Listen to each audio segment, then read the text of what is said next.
Nós estamos de volta com o Canal Livre, que esta noite recebe o professor de climatologia da Universidade Federal de Alagoas, Luiz Carlos Molion. Professor, o senhor ficou devendo para a gente uma resposta sobre as geleiras. E eu já vou colocar de novo aqui a questão, porque parece que esse é um indicador muito sério. Os climatologistas e os cientistas de várias, enfim, de várias formações acadêmicas aí do outro lado, dizem que é inequívoco que as geleiras, em 80% do globo, estão perdendo gelo. E citam especificamente, por exemplo, o caso da Groenlândia, que é o mais interessante, porque a placa continental estaria flutuando mais sobre o magma, justamente porque o gelo que havia sobre ela derreteu e aumentou o nível do mar. E eu queria saber como é que o senhor contesta isso. Bom, contesta-se essas coisas, esses achismos, com dados. Você tem dados da Universidade de Illinois, em Urbana-Champaign, que eles monitoram as coberturas de gelo no mundo todo. Eles têm um site na internet, Cryosphere Today, Cryosphere Today, quer dizer, a criosfera de hoje, que o telespectador pode entrar e conferir os gráficos lá. Então, no mês de abril de 2012, o que mostra? Aumento do gelo acumulado na Antártica, que é a maior geleira que nós temos nesse planeta.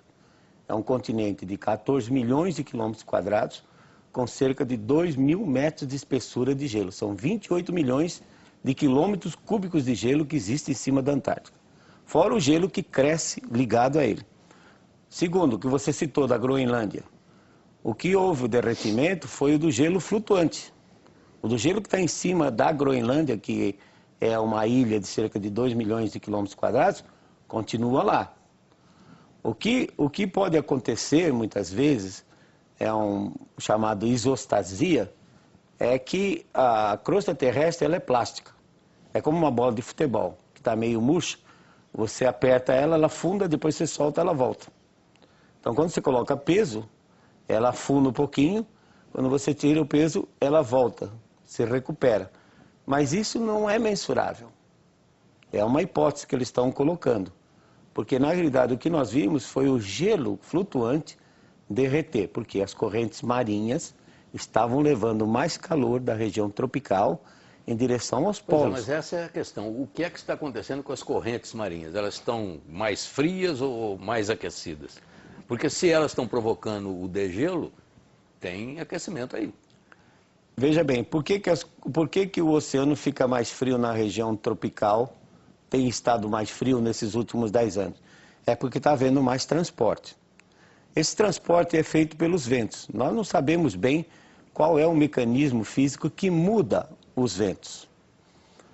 Eu também tenho a hipótese de que esse ciclo lunar que eu mencionei, que é um ciclo relativamente longo, são 19 anos, também num período de pico como esse 2006, ele cria um desnível hidráulico. Eles aumentam o nível do oceano e isso acelera ligeiramente as correntes marinhas que levam mais calor para o Ártico. Como o Ártico é uma bacia fechada, a água entra mais quente por debaixo do gelo. Derrete a parte submersa do gelo e o gelo submerso não consegue manter o peso da parte aérea. Então o telespectador pode ter visto... De baixo para cima, então. Só para explicar para as pessoas que eventualmente não sabem, mas o Ártico não tem terra por baixo dele, né? É uma boia de gelo enorme. Uma bacia oceânica com algumas ilhas e uma ilha maior, a Groenlândia. Mas é basicamente uma bacia de água com gelo em cima, gelo boiando.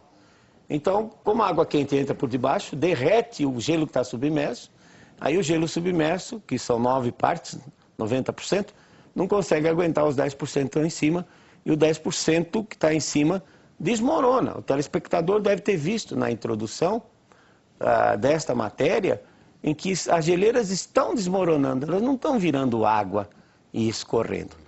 E as geleiras, que, por exemplo, o IPCC disse que o Himalaia ia desaparecer até o ano 2030, um relatório publicado na semana passada, 2 semanas atrás, mostra que as geleiras do Himalaia estão crescendo e não diminuindo. Agora, as boias que medem a temperatura dos oceanos, sim, são quantas mil boias? 3.500. 3.500 boias. 3.500. E elas tem capacidade de chegar até uma até profundidade... 2.000 metros de profundidade. 2.000 metros. É. Como é que o senhor analisa o resultado dessas medições?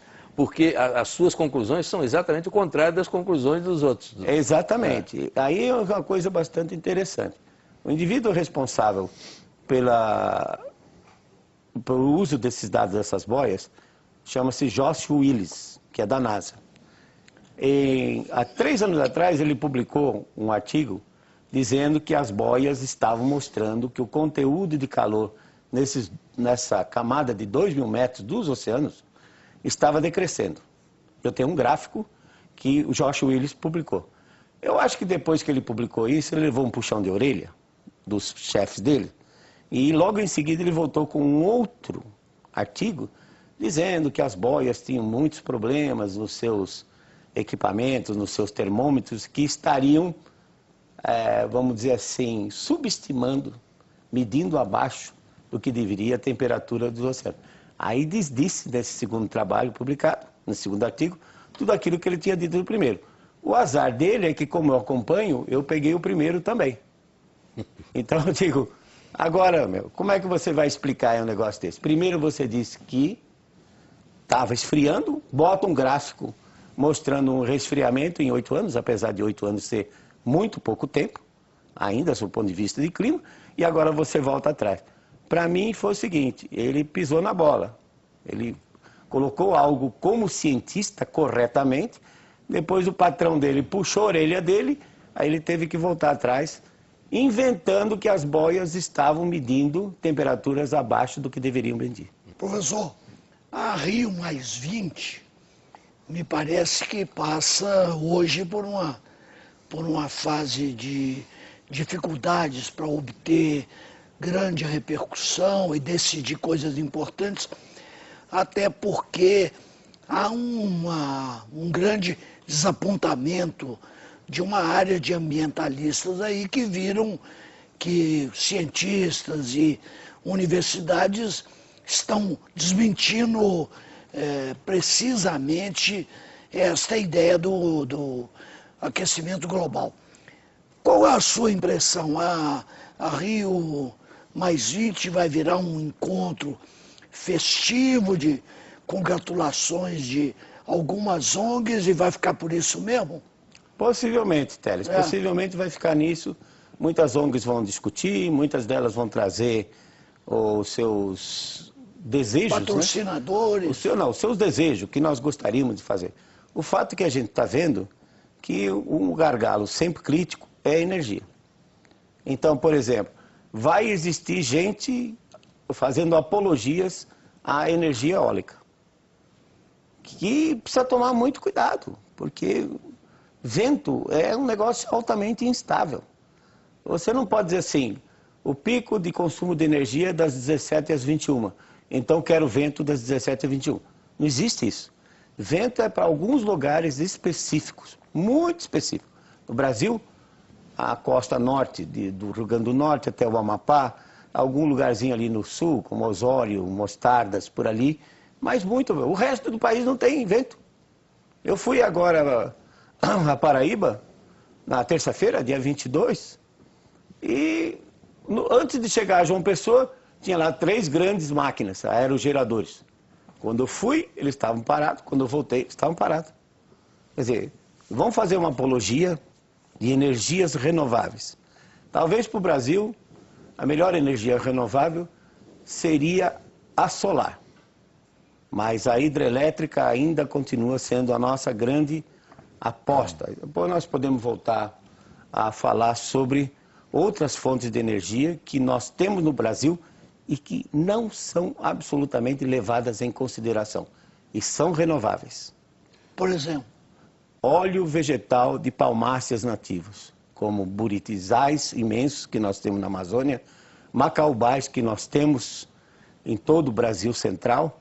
De Macaúba estima-se 12 milhões de hectares, 12 milhões de hectares, uma produção potencial de 5 toneladas, 5 mil quilos por hectare por ano. Canal Livre faz mais uma paradinha, a gente volta já já para continuar a conversa com o professor Molion. Até já.